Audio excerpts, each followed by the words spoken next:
Mobile phone को invent हुए 30 साल हो चुके हैं और ये आम पब्लिक द्वारा इस्तेमाल किए जाने वाला ऐसा गैजेट है जिसमें लगातार इन्वेंशन हो रहा है और इसी कारण आज इसमें इतने सारे फीचर मौजूद हैं जिसकी वजह से इसे अब सिर्फ फ़ोन नहीं बल्कि स्मार्टफोन कहा जाता है। वहीं स्मार्टफोन में इस्तेमाल होने वाले हार्डवेयर और टेक्नोलॉजी दोनों ही लगातार चेंज हो रहे हैं और पहले से बेहतर बन रहे हैं। इसी वजह से स्मार्टफोन के इस्तेमाल को लेकर के जो धारणा 10-15 साल पहले थी अब वो काफ़ी बदल गई है। तो नमस्कार, मैं अनुराग दुबे और आज मैं स्मार्टफोन से जुड़े 10 ऐसे मिथ के बारे में बात करूंगा जिसे हम अभी तक सच मानते आए हैं।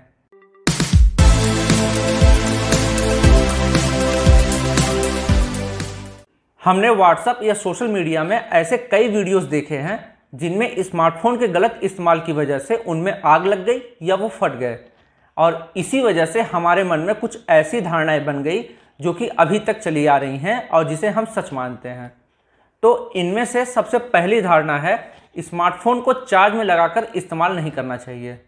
वैसे ये किसी ज़माने में सही रहा होगा, लेकिन आजकल के स्मार्टफोन में ऐसी दिक्कत नहीं है। इस समय स्मार्टफोन के हार्डवेयर काफ़ी एडवांस हो गए हैं और चार्जिंग के साथ बैटरी को हीट नहीं करते और ना ही इनसे कोई हानिकारक रेडिएशन निकलता है। इसलिए चार्जिंग के टाइम स्मार्टफोन के इस्तेमाल से ना ही किसी तरीके से हेल्थ को कोई नुकसान है और ना ही बैटरी को, बल्कि आप फ़ोन को चार्ज में लगाकर 2-3 दिन तक लगातार गेम खेल सकते हैं और इससे कोई प्रॉब्लम नहीं है। वहीं स्मार्टफोन से जुड़ा दूसरा मिथ है स्मार्टफोन को रात भर चार्ज में लगा करके नहीं छोड़ना चाहिए। आजकल के स्मार्टफोन के चार्जर भी स्मार्ट हैं और जैसे ही मोबाइल की बैटरी फुल चार्ज होती है charger automatically stand by mode में चला जाता है और बैटरी ओवर चार्ज नहीं होने देता। वहीं कुछ समय बाद जैसे ही बैटरी 3-4% कम हो जाती है वैसे ही चार्जर फिर से अपना काम करने लगता है और बैटरी को 100% चार्ज करके फिर से बंद हो जाता है। इसलिए अगर आप रात भर मोबाइल को चार्ज पे लगा करके छोड़ते हैं तो भी कोई दिक्कत नहीं है, क्योंकि इससे ना ही बैटरी ओवरचार्ज होगी और ना ही बिजली का बिल ज़्यादा आएगा। वहीं हमारा तीसरा मिथ भी मोबाइल चार्जिंग से ही जुड़ा है और जो ये है कि मोबाइल को स्विच ऑफ करके चार्ज करने से उसकी बैटरी ज़्यादा अच्छे से और जल्दी चार्ज होगी, लेकिन ऐसा बिल्कुल नहीं है।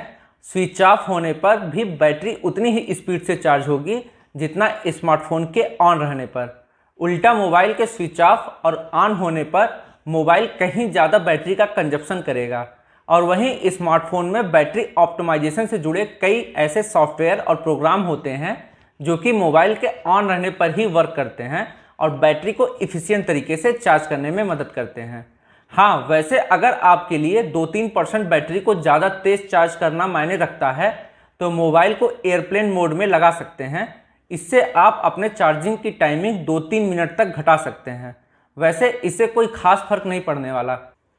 अब हमारा स्मार्टफोन से रिलेटेड चौथा और सबसे सीरियस मिथ है कि स्मार्टफोन की रेडिएशन से कैंसर होता है और इस चक्कर में कई लोग इस बात को सोच करके ही बहुत परेशान हो जाते हैं। लेकिन आप इस बात को लेकर के बिल्कुल भी चिंता ना करें। स्मार्टफोन से निकलने वाला रेडिएशन बहुत ही हल्का होता है और ये किसी भी तरीके से हमारे बॉडी सेल्स को नुकसान नहीं पहुंचाता और इसके रेडिएशन से कैंसर तो बिल्कुल भी नहीं होता। फ़ोन से निकलने वाले इलेक्ट्रोमैग्नेटिक रेडिएशन फ्रीक्वेंसी पूरी तरीके से सुरक्षित होते हैं। अब बारी हमारे पांचवें मिथ की है, जिसमें अक्सर लोग यह सलाह देते हैं कि फ़ोन के साथ क्रेडिट कार्ड नहीं रखना चाहिए, जिसके पीछे ये तर्क दिया जाता है कि इससे क्रेडिट या डेबिट कार्ड की मैग्नेटिक स्ट्रिप खराब हो सकती है। लेकिन ऐसा सच बिल्कुल नहीं है और स्मार्टफोन के साथ क्रेडिट कार्ड रखना पूरी तरीके से सेफ है। अब इसके बाद हमारे छठवें मिथ की बारी है, जो कि बैकग्राउंड ऐप से रिलेटेड है कि बैकग्राउंड ऐप और कैचे मेमोरी क्लियर करने से मोबाइल की स्पीड बढ़ती है, जबकि रियलिटी में ऐसा बिल्कुल नहीं है। बैकग्राउंड ऐप्स हमारे मोबाइल के बहुत ज़्यादा रिसोर्स और बैटरी का इस्तेमाल नहीं करते, बल्कि अगर आप इन्हें बार बार बंद करते हैं तो ये फिर से शुरू होने में ज़्यादा रिसोर्स और पावर लेंगे। वैसे इसे आप इस तरीके से समझ सकते हैं कि एक लाइब्रेरी है जिसमें बार बार पढ़ी जाने वाली किताबों को लाइब्रेरियन ने फ्रंट पर ही रखा है, लेकिन कोई दूसरा आकर के उन किताबों को बार बार अरेंज करके उनकी जगह पर रख देता है। तो लाइब्रेरियन से अगर कोई वही किताब फिर से मांगता है तो उसे वही किताब उसकी जगह से ढूंढ करके देनी पड़ेगी, जबकि अगर वो सामने ही होती तो उसे कोई मेहनत नहीं करनी पड़ती। तो ठीक ऐसा ही मोबाइल के कैचे मेमोरी क्लियर करने या बैकग्राउंड ऐप को बंद करने पर होता है। मोबाइल आपके द्वारा बार बार इस्तेमाल करने वाले ऐप्स को बैकग्राउंड में स्टैंड बाय मोड में रखता है, लेकिन अगर आप उन्हें बार बार बंद कर देंगे तो मोबाइल को उन ऐप्स को फिर से स्टार्ट करना पड़ेगा, जिससे मोबाइल को ज़्यादा पावर और रिसोर्स का इस्तेमाल करना पड़ेगा। और यह बात एप्पल और एंड्रॉयड दोनों ने ही ऑफिशियली एक्सेप्ट भी की है। अब इसके बाद नंबर आता है हमारे 7वें मिथ का, जो है कि फ़ोन में ऑटोमेटिक ब्राइटनेस सेटिंग से बैटरी की खपत कम होती है।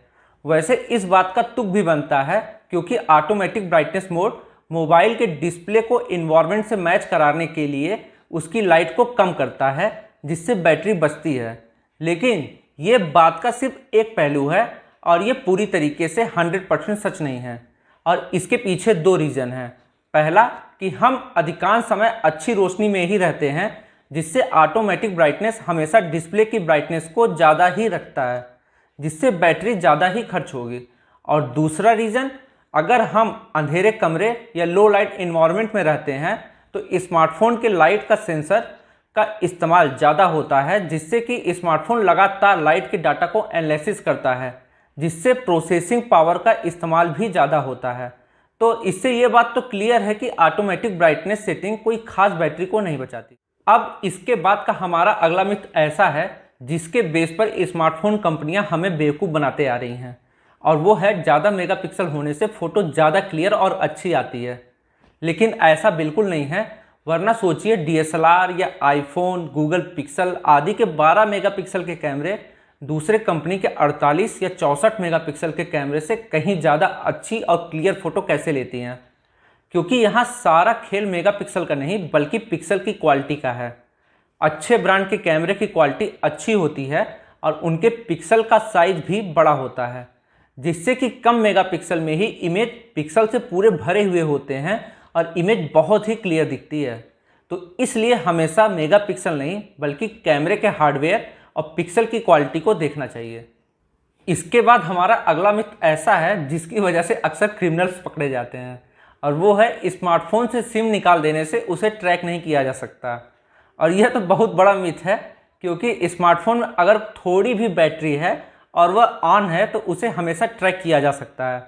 क्योंकि अगर एक बार कोई सिम स्मार्टफोन में लग गया तो नेटवर्क ऑपरेटर के पास उस स्मार्टफोन का IMEI नंबर सेव हो जाता है, और उस IMEI नंबर से उस स्मार्टफोन में लगने वाली सभी सिम नंबर और उनका लोकेशन पता लगाया जा सकता है।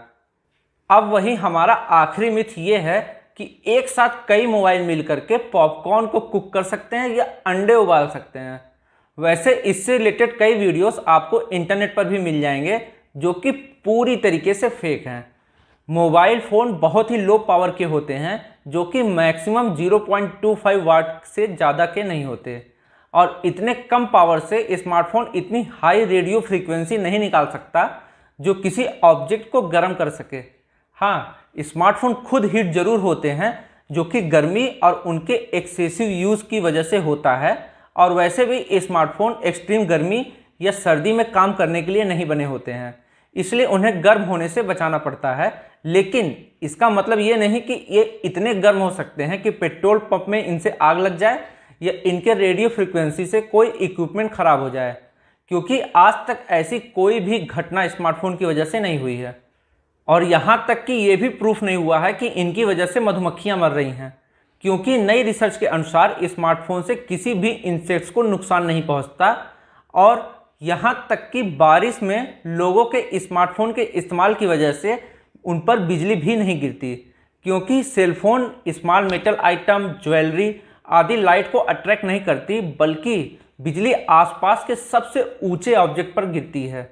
तो स्मार्टफोन को लेकर के निश्चिंत रहिए और इन मिथ्स के चक्कर में दिमाग को टेंशन में न डाल करके आराम से स्मार्टफोन को जैसे चाहे वैसे इस्तेमाल करिए।